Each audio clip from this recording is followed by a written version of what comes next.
Okay, so here we have the topic of nuclear decay, which happens with all radioactive isotopes, and it happens according to certain predictable rules, although it is essentially random. So we'll talk about the difference there, but basically, just to illustrate what we're talking about, let's suppose that these spheres represent atoms. So these are atoms of a metal of some kind, and let's say that at least some of these, or perhaps we can say all of these, are radioactive. So they are going to undergo radioactive decay eventually. Each atom will eventually decay, because right now it's unstable. All right, each one of them is unstable. It's an unstable isotope. So eventually it will decay. Here's the trick. We have no idea when any particular one of these atoms is going to decay. All right? This one, any given moment, it's like flipping a coin. All right? There's a picture of a US quarter worth 25 US cents. All right? Suppose we flip it, and let's say heads means that if it comes up heads, then that guy decays. If it comes up tails, that guy does not decay. Now, it's not a perfect analogy, but that's the basic idea. So you can just keep flipping the coin, and any given moment, it either decays or it does not decay, and there's no way of knowing ahead of time when that particular atom right there will decay. It either will or it won't, and there's no predicting it ahead of time. So, just to summarize what I was just saying, on the scale of the atoms, radioactive decay is random. It's essentially random. We never know when any particular atom will decay. Alright. However, this is what's really interesting. On the scale of everyday sizes, when you're talking about millions and millions or billions or trillions of atoms, the decay is actually quite predictable. And it follows an exponential decay curve, which we call half-life. So, different radioactive elements have different lengths of half-life, okay? So the half-life, we'll define that in a minute, but it's a property of a particular, isotope. So just to make that a little bit more clear, half-life is a property of a particular isotope. It varies a lot from one isotope to another. Different isotopes have different lengths of half-life. Okay? So what exactly is half-life? Half-life is the amount of time needed for half of the atoms of a radioactive isotope, a sample of a radioactive isotope, to decay into what they call daughter products. So when a radioactive atom decays, it becomes a new element, usually, unless it's gamma decay. And then that new element is what we call a daughter product. Okay? Two important characteristics of half-life is that it is inverse and it is exponential. So the decay happens according to an exponential curve, basically. Every chunk of time, every half-life is equal to a halving, 1/2 of what you had at the beginning of that half-life. Alright, so let's look at what that means on a graph. Alright, this graph is an example of a isotope that has a half-life of 1 year.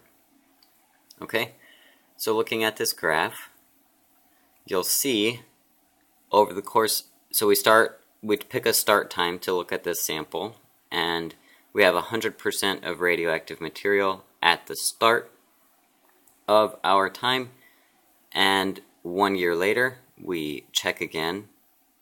If we follow the 1 year line, over 50% left. Half of it is gone. Let's check 2 years. After 2 years, all of it's gone, right? No, because it's exponential decay. Inverse exponential. So after 2 years, we have half of 50%, which is 25%, right? 1/4 of the original amount. After 3 years, we have 1/8 of the original amount, which would be over here 12.5%. After 4 years, we have half of that left, which would be 6.25%. Do you see the way this works? So start out with 100%, then you've got half, then you've got 1/4. After 2 half-lives, you've got 1/4. After 3 half-lives, you've got 1/8. After 4 half-lives, you've got 1/16. 5 half-lives would be 1/32. 6 half-lives would be 1/64. And so on. You half, half, half, half, half, half, half again, half again, half again, half again. Alright? That's how half-life works. Now, just to show you what we call a radioactive decay equation. Alright? So let's suppose you start with uranium-238. It decays by alpha decay, and now it becomes a different thing. I totally did this wrong. Okay, ignore what you saw there a second ago. This is the correct equation. So, uranium-238 with 92 protons undergoes alpha decay. It loses a helium nucleus with 2 neutrons and 2 protons, so that's 4 total nucleons. And it becomes thorium-234. So it lost 4 nucleons. You can see that there. 238 minus 4 gives you 234. It lost 2 protons, so that's 92 minus 2 gives you 90. So there you go. The helium nucleus came out, and this is what's left behind. Uranium-238 becomes thorium-234 when it undergoes alpha decay. So that is an example of a radioactive decay equation. Alright? Cool! Alright, now we're going to move on to a somewhat different topic. It's called background radiation. This is what happens basically around all of us all the time. If I was to get out a Geiger counter right now, you'd be able to hear it clicking every once in a while from background radiation. Alright? This is the radiation that happens all around us all the time that we're constantly hit by, and there's nothing we can do about it. Alright? So, there's no radioactive source in the room, right, directly anyway. I don't have a chunk of uranium in here, okay? But I'm still getting counts, and this is where it comes from. Okay, it's called the background radiation, and the amount of background radiation varies based on where you are in the world and what the conditions are around you. Where does it come from? Basically, background radiation comes from cosmic rays that make it through Earth's atmosphere. It comes from radon gas, which is a trace gas that is in the air in certain places. It comes from naturally occurring radioactive isotopes of carbon, oxygen, potassium, and other things that are very common, and small amounts of these common materials are going to be radioactive forms, such as carbon-14 or oxygen-18. Okay, those are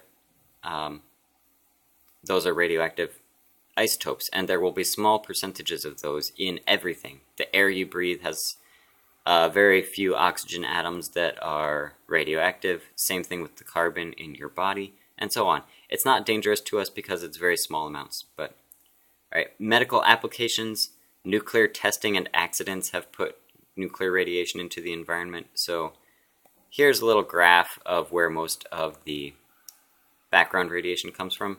This is for Britain, I believe, so this is probably not entirely accurate for us, but this gives you an idea. Radon, buildings in the ground, food and drink, cosmic rays, and then other things such as medical, nuclear power and weapons testing, and other things. Alright, so that's where background comes from. Okay, so that's background radiation. Anytime we do an experiment to measure radioactivity, we have to account for that background radiation, and we have to subtract it out from our data so that it doesn't give us artificial extra data that does not come from the source we're measuring. Okay, so usually we're going to have a source that we're trying to measure, and we'll have the counter out, and the counter is going to pick up both the radiation from the source, right, and the radiation from the background. So we have to account for that. We have to measure the background, and then we need to subtract it out. So let's suppose we have an example of an experiment we're doing, and the radiation from our source is, well, source plus background, this should say. We'll just say the measured radiation. Okay, so that includes the source and everything else.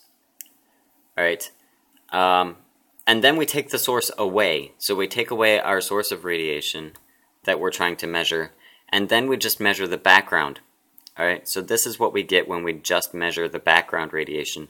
There's no source of radiation anywhere nearby. Alright, no chunk. There's no chunk of radioactive material. Okay? We're just measuring the background. And let's say we get this count. So this is 80 counts per minute, and this is 30 counts per minute. Notice that's really high compared to the measured amount, right? That's like almost half. So we have to account for that, and this is how we do it. I'll just show you the next slide really quick. So we would subtract out the background radiation, and then this would be the radiation from our source right here. Alright, 50 counts per minute. 50 counts per minute is going to be the radiation coming from the source, because we take the 80 that we were measuring with the source and the background, subtract the 30, which was the background, leaves us with 50. So this would be the properly reported radiation from the source, because we have to adjust for the background radiation. Okay, it's really important that you do that, unless of course you're getting thousands of counts per minute, and the background is 30. That's a really small percentage. But if you're getting anywhere close to the same as the background radiation, you need to figure out what it is and subtract it. Okay, cool. That about wraps this up. Thanks for watching.